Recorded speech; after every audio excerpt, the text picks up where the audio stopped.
जेहेतु दशहरा छुट्टीटा चलची एपटे आम माईंर निशा मंगलवार उद्यापन करार भी अच्छी। माई कॉल गले कहले कि आउ मोर मंगलवार उद्यापन करार अच्छी आउ गाँ को आस एपटे दशहरा छुट्टी भी चलची। माई को डाकरा शुणिया पर किए मामू घर को न जाइए आम घरे रोची चल गाँ को जीवा। आमे गला बेल को माई तो ऑलमोस्ट महाप्रभु बसई सारी एत सुंदर सजई थे मन पूरा आखि से ही लाखिकी रही जाइला।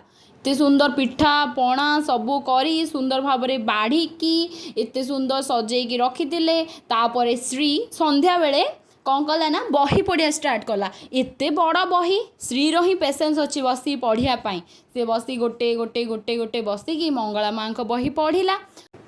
श्रीर बही पढ़ा सरिया पर आमे कौन कलु ना 108 दुब बेलपत्र फूल समस्ते माँ को 108 नाम सहित माँ को से सब अर्पण कलु।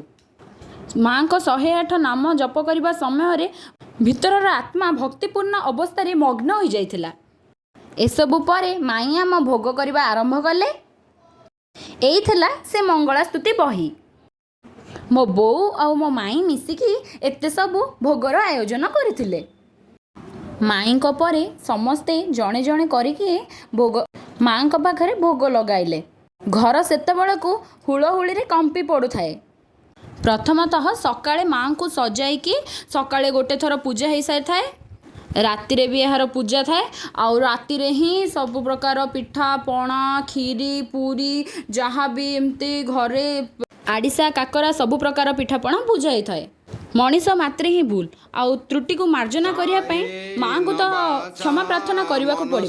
आउ क्षमा प्रार्थना करने समय ताहार दृश्य प्रकृतो स्वभावत् करोमि यद्यत् सकलात् परेस्मि नारायणीति समर्पयामि।